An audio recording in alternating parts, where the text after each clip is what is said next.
गंगा और शांतनु क्या उम्र रही होगी दोनों के बीच। महाभारत आदि पर्व में उल्लेख है कि वैशंपायन जी जन्मेजय को कथाक्रम में बताते हैं कि इक्ष्वाकु वंश में महाभिष नामक राजा थे। उन्होंने अश्वमेध और राजसूय यज्ञ करके स्वर्ग प्राप्त किया। एक दिन सभी देवता आदि ब्रह्मा जी की सेवा में उपस्थित हुए।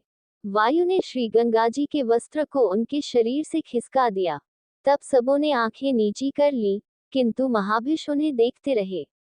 तब ब्रह्मा जी ने उनसे कहा कि तुम मृत्युलोक जाओ। जिस गंगा को तुम देखते रहे हो, वह तुम्हारा अप्रिय करेगी। इस प्रकार उनका जन्म प्रतीक के पुत्र शांतनु के रूप में हुआ।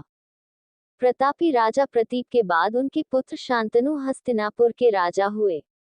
पुत्र की कामना से शांतनु के पिता महाराजा प्रतीप गंगा के किनारे तपस्या कर रहे थे। उनके तप, रूप और सौंदर्य पर मोहित होकर गंगा उनकी दाहिनी जंघा पर आकर बैठ गई और कहने लगी, राजन, मैं आपसे विवाह करना चाहती हूँ। मैं जहनु ऋषि की पुत्री गंगा हूँ।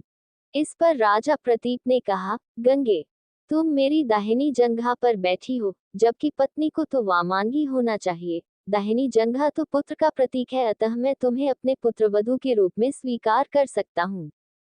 ये सुनकर गंगा वहां से चली गई।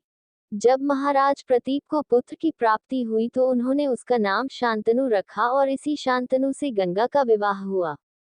गंगा से उन्हें 8 पुत्र मिले, जिसमें से 7 को गंगा नदी में बहा दिया गया और 8वें पुत्र को पाला पोसा।